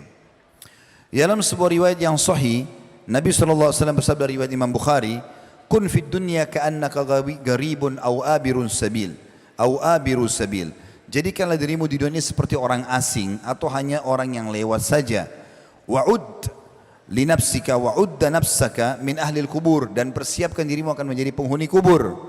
Wa kana Ibnu Umar radhiyallahu anhu yaqul, dalam selanjutnya riwayat ya, Ibnu Umar menanggapi riwayat Nabi SAW dan berkata, idza amsayta fala tantadirus sabah, kalau kau tiba pada sore hari jangan tunggu pagi hari, karena enggak ada jaminan kau masih hidup besok. Wa idza asbahta fala tantadirul masa, dan kalau kau tiba pagi hari jangan tunggu sore hari, karena tidak ada jaminan kau bisa hidup. Wa khudh min sihhatika limaradik, maksimalkan waktu sehatmu sebelum kamu sakit. Ya. Wa min hayatika limautik, dan dari kehidupanmu sebelum kau meninggal dunia. Teman-teman sekalian, orang kalau berfikir akhirat, hidupnya akan selalu bersyukur, merasa cukup, merasa aman, dan terlalu merasa terawasi.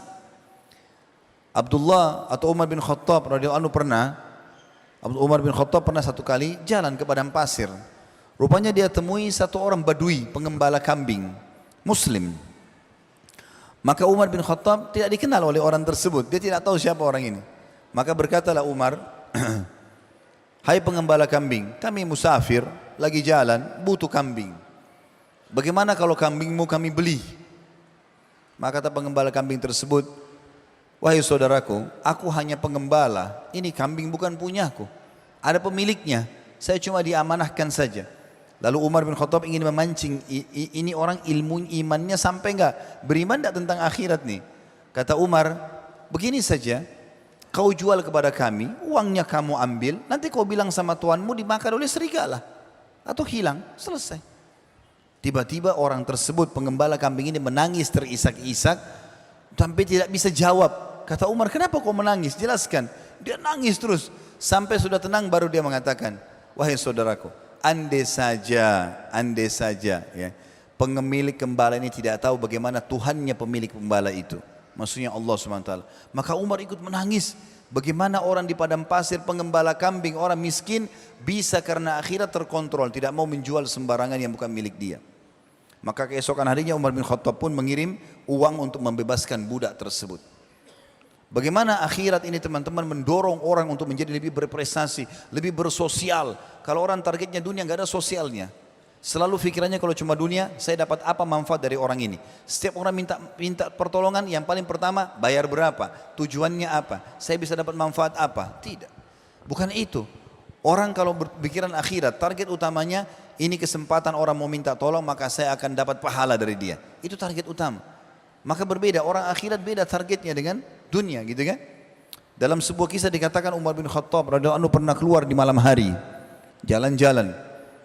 Dia sampai di pinggir kota Madinah. Rupanya di situ ada satu Arab Badui. Dia lewat, orang Arab Badui ini orang padang pasir biasanya pindah-pindah tempat, tinggal di kemah. Dia lewat di situ, kemudian kebetulan Umar lewat dan dia lagi tancapin tali kemahnya. Dia tidak tahu siapa Umar ini, karena malam-malam gelap. Maka Umar pun memberikan salam kepada dia, Assalamualaikum warahmatullahi wabarakatuh. Dia jawab, Waalaikumsalam. Kata Umar, siapa kamu ini? Dia bilang, saya musafir, seorang badui, tinggal di padang pasir, dan sekarang sudah malam, saya ingin istirahat. Lalu kemudian tiba-tiba Umar dengar dari dalam kemah ada suara ibu, seorang perempuan, lagi seperti orang merintih kesakitan. Kata Umar bin Khattab, siapa itu? Orang badui ini malu, dia mengatakan, sudahlah, tidak usah kau tanya. Kata Umar, coba saya mau tahu, mungkin saya bisa bantu. Dia bilang, itu istri saya lagi mau melahirkan. Tidak ada yang bantu. Saya juga tidak tahu bagaimana membantu orang melahirkan. Kata Umar, kau mau nggak kalau saya datangkan orang di Madinah ini yang bisa bantu istrimu melahirkan? Dia bilang, boleh, silahkan. Umar pun pulang ke rumahnya. Orang ini belum tahu kalau ini Umar. Umar ini pemimpin itu pada saat itu, raja. Beliau pun pulang ke rumah. Umar bin Khattab bukan datang ketuk-ketuk rumah pegawainya, dia datang panggil istrinya. Kebetulan istrinya itu terakhir waktu sebelum beliau meninggal, ini di akhir hidup beliau, Ummu Kalthum radhiyallahu anha. Ini anaknya Ali bin Abi Thalib, cucu Nabi SAW. Lalu dia mengatakan, wahai cucu Rasulullah, kata dia begitu kepada istrinya. Kata Umar, maukah kau mendapatkan pahala melahirkan seorang wanita muslimah di ujung kota Madinah yang tidak ada yang bantu? Kata istrinya apa? Tentu saja. Kira-kira teman-teman, kalau tidak ada motivasi akhirat, mau orang begini tengah malam? Bantu orang keluar segala macam? Tapi enggak mungkin. Karena orang kalau berpikir dunia targetnya selalu, saya dapat manfaat apa nih? Tapi kalau akhirat tidak, langsung dia tahu ini ada manfaat pahala yang dia bisa dapatkan. Maka raja waktu itu Amir Mu'minin Umar bin Khattab jalan dengan permaisurinya, ratunya berdua. Tengah malam enggak ada yang tahu. Nah, mohon maaf saya bahasakan ini, kalau zaman sekarang harus ada kamera, ada foto yang bisa mengekspos perbuatan. Zaman dulu nggak ada itu, jalan tengah malam nggak ada yang tahu ini, jalan dua-dua sampai tiba di situ. Dan Umar bin Khattab tidak banyak bicara, begitu tiba di kemahnya orang Badui tadi, masuklah ke dalam, urus. Maka istrinya Umar datang masuk ke dalam, bantu melahirkan. Umar bin Khattab duduk berdua di atas sebuah tempat, di tempat duduk bersebelahan sama orang Badui ini. Sambil ngobrol-ngobrol, Umar bin Khattab tidak kenalin dirinya, saya adalah raja, saya ada gini. Umar diam saja. Umar tanya, kamu dari mana, suku Arab mana, berbicara masalah jalur nasabnya orang itu. Begitu terdengar suara bayi menangis, maka istrinya Umar nggak sengaja bilang, wahai Amir Mu'minin, sampaikan kepada temanmu kalau istrinya sudah melahirkan normal. Begitu dengar Amir Mu'minin ini Badui turun dari kursinya, ketakutan. Dia bilang, apakah anda Umar bin Khattab? Kata Umar, iya. Dia ketakutan gitu. Langsung Umar mengatakan, tenanglah, duduk di sebelah saya. Ya, ini sudah kewajiban saya. Maka Umar bin Khattab mengatakan, mulai besok pagi, ya, kamu akan datang ke tempat saya di Baitul Mal, saya akan berikan kamu hak kamu. Begitu luar biasanya motivasi tengah malam, orang mau datang urus seseorang itu enggak mungkin kalau tidak ada motivasi akhirat. Orang kalau motivasi akhirat teman-teman targetnya adalah kullu ma'rufin sadaqah, kata Nabi SAW. Semua perbuatan baik, pikiran baik, niat baik, ya, jamahan baik, langkah kaki baik, semuanya pahala. Targetnya itu. Nanti kalau ada manfaat duniawi itu lain. Tapi yang penting bagaimana target akhiratnya dulu. Bagaimana akhirat dulu yang jadikan target. Ini pahala besar. Kapan orang ini mendapatkan manfaat sangat luar biasa. Di dalam hadis yang lain, Nabi SAW juga mengatakan dalam hadis Bukhari, Mali walid dunya, ma ana wad dunya. Ada apa saya kejar-kejar dunia ini, kata beliau. Ya, maksudnya ingin berikan motivasi kepada para umatnya. Ya. Kata beliau, innama mathali wa mathalud dunya kamathali rakibin dhalla tahta syajara thumma raha wa tarakaha. Perumpamaan saya dengan dunia ini hanya seperti orang yang sedang lewat, ya, musafir, penat, mampir di bawah sebuah pohon sampai penatnya hilang kemudian dia pergi. Subhanallah, orang yang berpikir akhirat teman-teman, mau sakit, mau bangkrut, mau apa saja, bagi dia tidak ada kata-kata putus asa, semangat terus, dijadikan sebagai bahan muhasabah, kemudian dia tetap jalan dengan, ya, berusaha, berikhtiar, tetap mengejar yang terbaik. Kalau ada seorang muslim yang faham tentang akhirat, maka dia akan berpikir, oh ini saya bangkrut nih, mungkin karena ada uang haramnya, coba sekarang saya cari uang halal. Pikirannya akhirat beda. Tapi kalau pikirannya dunia, maka dia terus-menerus mengerucut di situ. Kenapa orang ini tipu saya? Kenapa orang ini begini dan begitu? Akhirnya sakit, akhirnya bisa meninggal gara-gara itu. Menghabiskan waktunya padahal tidak ada gunanya. Di dalam hadis qudsi yang mulia, Allah Subhanahu wa taala memberikan gambaran kepada kita bagaimana supaya kita jadi orang kaya dan merasa puas. Dalam sini, dalam arti kata kaya di sini teman-teman, kaya yang dipenuhi dengan perasaan merasa cukup. Karena kalau kita mau ikuti dunia ini tidak akan selesai-selesai.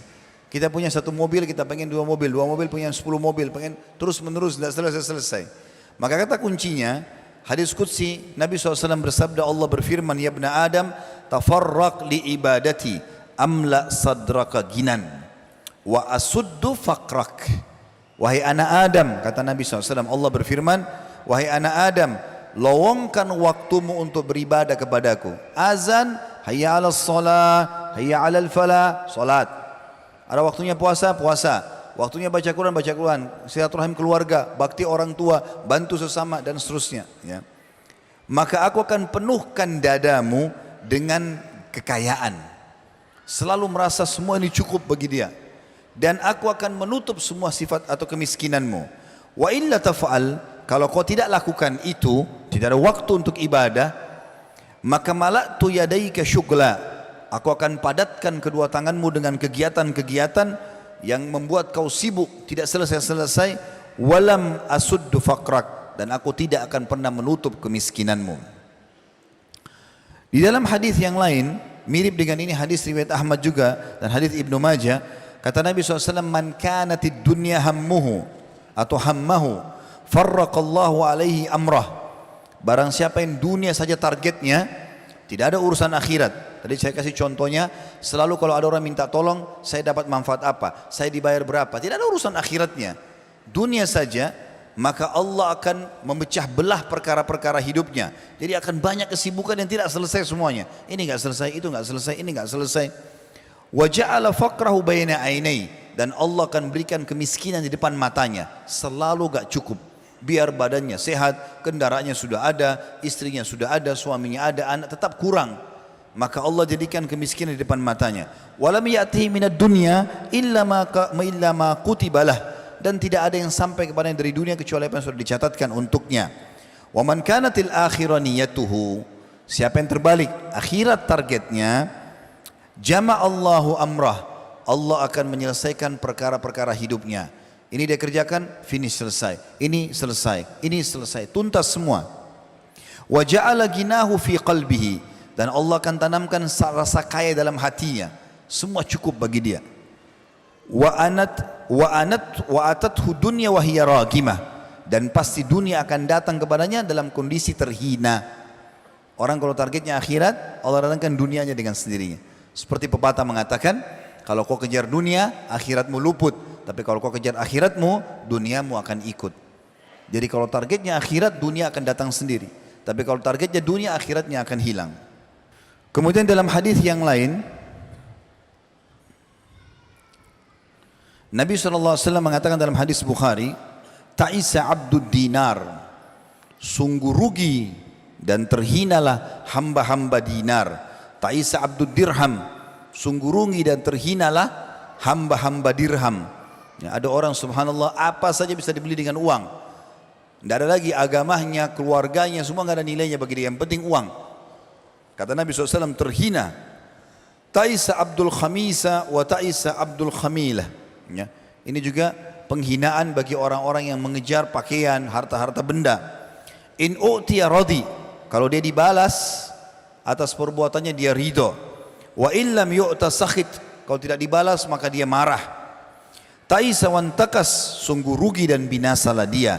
Wa idha shika falantaqash, dan kalau dia tertusuk oleh duri, maka semoga dia tidak bisa menyelamatkan dirinya. Tuba lil abd, sungguh sangat beruntung seorang hamba, akhadha bi'inani farasihi fi sabilillah, orang yang pada saat ada kesempatan berjihad, dia mengambil tali kekangan kudanya lalu dia pergi berperang. Ash'athu ra'suhu, rambutnya penuh dengan debu, mukbarra kadamah, telapak kakinya penuh dengan debu-debu. In kana fil hirasati kana fil hirasa, kalau disuruh berjaga-jaga di perbatasan dia berjaga-jaga. Wa in kana fis saqati kana fis saqa, kalau disuruh di belakang pasukan dia juga tetap di belakang pasukan. Wa idza sta'dzana lam yu'dzan lahu, kalau dia minta izin banyak orang tidak izinkan. Wa idza syafa'a lam yushfa, dan kalau dia berikan rekomendasi maka tidak akan diterima rekomendasinya. Artinya di sini Nabi SAW ingin menitikberatkan, ada orang-orang kadang-kadang teman-teman yang kita anggap orang itu tidak ada gunanya, tidak ada manfaatnya, ya orangnya mungkin tidak punya suara, padahal sebenarnya di sisi Allah Subhanahu wa taala sangat baik. Saya sangat sedih melihat kadang-kadang kalau saya bicara di Jakarta ya, mudah-mudahan di daerah-daerah lain seperti termasuk di sini insya Allah tidak terjadi. Tapi saya melihat depan mata kadang-kadang kalau lagi pergi pengajian, dari pengajian, kalau padat sekali jadwal, saya biasa pakai motor, maka saya melihat dari pengajian kadang-kadang azan duhur, saya mampir di masjid dekat jalan, pinggir jalan. Itu pada saat saya mampir ke masjid, subhanallah mikrofon masjid besar sekali. Mobil-mobil mewah lewat sebelah masjid, gak ada yang mampir. Mercy, Alphard semua lewat, tidak ada yang mampir. Muslim, ya, tidak mampir. Yang mampir subhanallah penjual gorengan, penjual bakso. Subhanallah. Yang mereka mampir, mereka tahu panggilan hayya 'alas shalah, hayya 'alal falah, ayo salat, ayo menuju kepada kemenangan dari Allah, dari Tuhannya. Bukan dari siapa-siapa. Karena mau orang Arab, mau orang bule, mau orang hitam dari Afrika, mau orang Melayu dari Asia, kalimatnya sama. Allah yang panggil, ayo salat, ayo menuju kepada kemenangan, gitu kan. Maka saya subhanallah mereka ada yang keluarkan sarungnya dari gerobaknya, salat, habis itu pergi jual lagi. Berkah hidupnya. Berapa banyak orang begini subhanallah, anaknya jadi sarjana semuanya, rumah tangganya bahagia, padahal kalau kita lihat rumahnya kecil, ya. Orang kalau punya target akhirat beda, maka dunia ini jadi kecil buat dia, walaupun dia bisa dagang. Saya pernah dapat informasi dari teman-teman, tapi saya tidak tahu orangnya siapa. Cuma ini katanya di kota Makassar terjadi. Ada seseorang saudara kita, itu supir angkot. Kalau azan dia mampir. Saya dengar kisahnya, saya terharu betul. Kalau sudah mau azan dia bilang, maaf ini sudah mau azan, saya mampir di masjid. Kalau yang mau cari mobil lain silakan pindah. Dia parkir. Ada juga penumpang yang ikut sholat. Keluar dia jalan lagi. Ya, kalau waktu sholat saja, ada juga yang pindah mobil lain tidak disuruh bayar sama dia. Tapi subhanallah nggak pernah kosong mobilnya. Allah kasih keberkahan. Kalau pikirannya akhirat beda teman-teman sekalian dengan orang pikirannya dunia. Karena kalau orang pikirannya dunia selalu targetnya dapat manfaat apa nih. Jadi seakan-akan tidak ada kegiatan sosial sama sekali. Nabi SAW juga dalam hadis Bukhari memberikan gambaran kepada kita supaya kita bisa lalui dunia. Tetap kejar terbaik dunia tapi jangan lupa akhirat target utama. Kata Nabi SAW, unduru ila man huwa asfala minkum. Supaya kalian bahagia, lihat selalu orang yang di bawah kalian. Wala tanduru ila man huwa fawqakum, dan jangan lihat orang yang di atas kalian. Fa inna ajdaru alla tazdaru ni'matallahi alaikum. Karena itu akan membuat kalian bisa tidak memungkiri nikmat Allah, tidak memungkiri nikmat Allah. Artinya kalian akan bersyukur. Dan Nabi SAW juga mengatakan dalam hadis yang mirip dengan ini tapi lebih luas lagi, hadis Bukhari disebutkan dalam Adabul Mufrad, man asbaha minkum aminan fi sirbih. Ketahuilah, siapa di antara kalian yang bangun di pagi hari dirinya sehat, mu'afan, jiwanya sehat, ya, jiwanya aman, aman jiwanya, mu'afan fi jasadi, sehat badannya, indahu qutu yaumi, dia punya makanan untuk hari itu, faka'annama hizat lahu dunya, maka seperti dunia semua telah datang kepadanya. Teman-teman sekalian, terlalu banyak kisah para kaum salafus saleh yang luar biasa. Abdullah bin Mubarak rahimahullah itu terkenal sekali. Dia kejar dunia, dia berprestasi, punya kekayaan, dia juga belajar agama sampai dia menjadi ulama dan menjadi saudagar yang kaya. Tapi apa yang terjadi teman-teman? Hartanya habis tiap hari sedekah, tiap hari dihabiskan, gitu kan? Bagaimana dia membantu orang lain? Dia pernah menghajikan satu kota dia, gara-gara dia mau haji diiklanin. Kemudian orang-orang pada daftar semuanya, saya mau haji, tapi bukan daftar resmi, bayar ke dia, tidak. Dia kasih syarat begini, Allahu a'lam, ini akan ada enggak orang begini sampai hari kiamat. Saya kalau renungi kisah ini, bagaimana bisa ya, luar biasa bisa akhirat ini mendongkrak orang jadi seperti ini.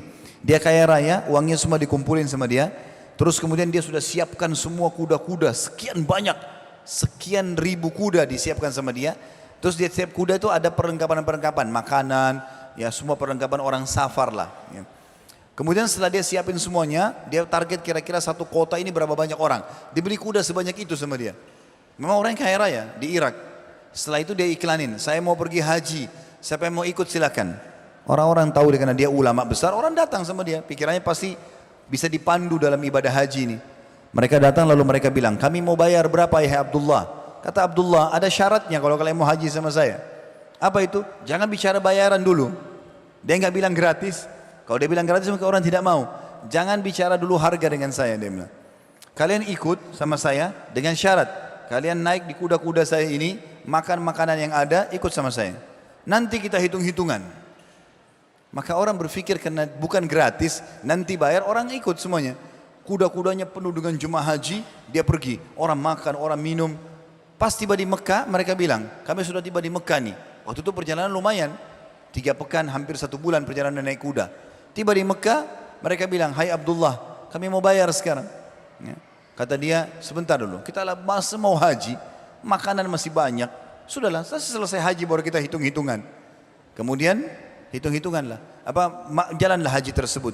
Makan, minum, segala macam. Waktu selesai sudah haji 1 paket, rupanya dia sudah persiapkan banyak makanan. Dia punya uang banyak, emas-emas dibawa sama dia, dibeliin makanan-makanan di Mekah untuk perlengkapan pulang. Begitu mau pulang mereka bilang lagi, satu kota ini mengatakan, kami mau bayar nih. Kata dia masih ada makanan, nanti di Irak kita hitung-hitungan. Maka jemaah haji semua pada ikut pulang, begitu pulang di Irak mereka mengatakan, kami sekarang sudah selesai haji mau bayar. Kata dia, Allah sudah bayarkan buat kalian. Kita subhanallah kadang-kadang orang mau berangkat haji, mau utang aja kita susah pinjamin. Apalagi mau hajikan orang gitu. Kadang-kadang orang yang datang mau pinjam uang kita berat untuk memberikan. Atau orang yang jelas-jelas butuh bantuan kita mengatakan ini dan begitu, masih negosiasi sama syaitan. Syaitannya bilang itu masih muda, tidak usah dibantu. Oh iya ya masih muda, nggak usah. Padahal tugas kita kalau depan mata ada sesuatu, ada perintah agama, tugas kita eksekusi, bukan lagi negosiasi. Ya. Azan nih, sholat, ini sholat sudah waktunya sholat, tidak usah bilang masjid sana saja, ini sudah jelas sudah azan. Ada orang miskin minta, mau sehat kah, mau muda kah, pokoknya dia minta. Nabi SAW bilang kalau datang kepadamu orang yang minta, kasih, karena kau lebih mulia. Bukan saja negosiasi. Syaitan bisikin, tidak usah tuh masih muda. Kalaupun kita mau kasih pun, ada 100 ribu, ada 50 ribu, ada 10 ribu. Syaitan akan bisikin, 10 ribu aja. Dia iya kan, rugi sendiri sebenarnya. Ya. Bayangkan teman-teman, Sa'ad bin Ubadah radhiyallahu anhu, sahabat Nabi yang mulia, dengan anaknya Qais, terkenal dengan kedermawanannya, dengan faham sekali kalau menuju ke akhirat ini adalah target utama mereka. Dan subhanallah dengan itu tidak pernah miskin. Sedekah ini terus betul-betul menghidupkan mereka. Maka selalu tiap hari diiklanin di depan rumahnya dia, siapa yang butuh daging dan minyak, karena waktu itu kebutuhan mereka dasarnya itu, silakan datang ambil, siapa saja. Jadi dia sudah siapkan sekian banyak makanan dan minuman itu untuk dibagi-bagiin setiap hari. Sampai mereka mengatakan kami selalu, masyarakat Madinah mengatakan kami selalu sehat dan terpenuhi kebutuhan kami di sebelah rumah Sa'ad dan juga Qais, dua orang. Sampai pernah dia punya uang sekitar 10.000 dirham. Ya ini miliaran rupiah kalau sekarang ya. Ya kurang lebih hampir mungkin 3 miliar. Dia punya uang, lalu dia buat iklan. Siapa yang butuh utang silakan datang. Ada yang datang 4.000, ada yang datang 3.000, dipinjam sampai habis, gitu kan? Disedekahin, dipinjamin. Begitu tiba waktu pembayaran, mau dibayar kepada Qais ini, radhiyallahu anhu, sahabat Nabi yang mulia, beliau mengatakan kami tidak akan pernah menerima apa yang pernah kami keluarkan. Sudah selesai, nggak usah dibayar lagi. Ini luar biasa bagaimana mereka sampai pada tingkat itu ya, derajat itu karena berpikir akhirat, selalu akhirat. Aisyah radhiyallahu anha diberikan oleh Muawiyah bin Abi Sufyan radhiyallahu anhu pada saat jadi khalifah 8.000 dirham. Ini sekitar 1,3 M uang dikasih. Pagi hari, begitu tiba Aisyah lihat radhiyallahu anha langsung dibagi-bagiin. Suruh pembantunya sini bagi-bagiin, kasih keluar, kasih semuanya. Begitu dikasih bagi-bagi karena asyiknya membagi. Sore hari pada saat mau makan sudah pergi semua orang, maka Aisyah mengatakan ada makanan enggak? Tanya pembantunya. Dia bilang enggak ada. Enggak ada sama sekali. Kata Aisyah, kenapa kau enggak bilang dari tadi? Dia bilang saya lihat Anda lagi asyik membagi-bagi. Kalau Anda suruh saya ambil, saya akan ambil dari uang tadi. Kata Aisyah, baiklah, kita makan yang ada. Dia keluarkan roti sama minyak yang dipakai makan. Saking sukanya mereka dengan perbuatan-perbuatan seperti ini. Dan ini hanya bisa jadi motivasi seperti ini kalau ada target akhirat. Kalau targetnya masih dunia selalu, maka tidak bisa, gitu kan? Ada seseorang teman datang kepada saya, lalu menanyakan tentang masalah perbedaan antara ekonomi syariah dengan ekonomi konvensional. Beliau kebetulan seorang dosen sempat ngomong sama saya. Lalu saya bilang perbedaan dasar diantaranya adalah Islam itu selalu mengenal namanya sosial dan tidak bisa pisah. Kalau sistem ekonomi konvensional itu targetnya bagaimana untung walaupun harus zalimi orang lain. Ya, sita barangnya orang lain, ambil ini dan itu tidak ada dalam Islam. Dalam Islam justru kalau kita tagih orang tidak bisa bayar, dimaafkan. Menjadi sedekah. Dalam sebuah hadis Bukhari saya jelaskan pada beliau waktu itu dan saya sampaikan ke jamaah sekarang. Kata Nabi SAW akan datang seseorang hari kiamat. Dia datang dengan dosa yang banyak. Lalu kemudian dia lihat kayaknya dia masuk neraka nih. Lalu malaikat mengatakan coba ingat-ingat mungkin ada amal yang kau kerjain. Dia bilang enggak ada kecuali saya ingat waktu di dunia saya punya pegawai yang sering saya suruh tagih utang. Dan saya bilang kalau orang kaya tagih, kalau orang miskin maafin saja. Kata malaikat justru itu amalmu yang kamu tunggu. Ditaruh di timbangan amal semua dosanya terlempar. Masuk surga gara-gara itu. Berapa banyak orang tidak berpikir seperti ini teman-teman. Targetnya adalah bagaimana ambil haknya orang lain atau ambil hak dia, tidak mau ada kerugian kalaupun bisnis, maunya semuanya targetnya dunia. Tapi orang kalau berpikir akhirat beda. Dia berpikir bagaimana membawa amal-amalnya Allahu a'lam menuju ke sana. Semoga kita bisa ambil pelajaran dari apa yang saya sampaikan ini dan menjadikan kita orang-orang yang betul-betul bisa menikmati dunia, tetapi menjadikan dunia ini sebagai tunggangan untuk menuju ke akhirat sana. Kejar yang terbaik dari dunia ini tapi untuk akhirat, dan cukupkan dengan yang halal saja karena itu yang dibolehkan oleh Allah SWT dan jauhi yang haram, maka insya Allah kita juga akan aman dengan sendirinya. Dan ingat teman-teman, di akhirat hisab tanpa ada amal, sementara di dunia amal tanpa hisab. Di sini kita bisa berbuat apa saja. Nabi SAW mengatakan dalam hadis yang sahih, Jibril mengatakan kepadaku, hai Muhammad, cintai siapa yang kau inginkan, kumpulkan harta yang kau suka, toh juga kau akan berpisah dengannya. Artinya akan menuju kepada akhirat. Seorang salafus saleh juga begitu, suka bersedekah, rutin sekali sedekah. Akhirnya teman-temannya bilang, apa yang kau dapatkan? Kami selama ini suka menabung, hanya kami dapat tabungan. Kamu tidak ada, walaupun semuanya sukses dalam bisnis. Yang sedekah ini sukses, yang juga tidak sedekah juga sukses, sama-sama maju. Tapi yang ini punya tabungan. Lalu kata dia, kau tidak sayang sama hartamu? Justru orang soleh ini mengatakan justru saya sayang dengan harta saya. Karena saya sayangnya sampai saya bawa menuju ke akhirat sana. Kalau kalian tidak, karena akan tinggalkan harta kalian di sini. Oleh itu teman-teman, sekali lagi saya ingatkan diri saya dan teman-teman sekalian, kalau punya masalah di muka bumi ini, maka selesaikan sekarang. Ingat sabda Nabi SAW, terutama pada manusia ya. Kata Nabi SAW, ada dosa kezaliman yang Allah tidak maafkan kalau orang meninggal tidak sempat taubat, yaitu syirik, menyekutukan Allah. Ya. Kemudian ada kezaliman yang Allah masih bisa maafkan, antara dosa seorang hamba dengan Tuhannya, seperti orang berzina, orang mungkin tidak sholat, kemudian dia tobat sama Allah, Allah maafkan. Tapi ada ya kezaliman yang Allah tidak akan biarkan sama sekali sampai masing-masing saling menuntut, yaitu kesalahan atau pelanggaran antara hamba dengan hamba yang lain. Jadi kalau teman-teman punya masalah dengan orang siapapun, malam ini sebelum pulang atau sebelum tidur selesaikan semuanya. Minta sama Allah petunjuk, jangan bawa ke akhirat, berbahaya. Hisabnya berat, dibalas dengan pahala di sana. Kalau kita tidak cukup, maka akan diambil dosa-dosa mereka ditimpakan kepada kita. Mengingat akhirat ini sangat bermanfaat buat kita sebagaimana sudah saya jelaskan tadi. Allahu a'lam.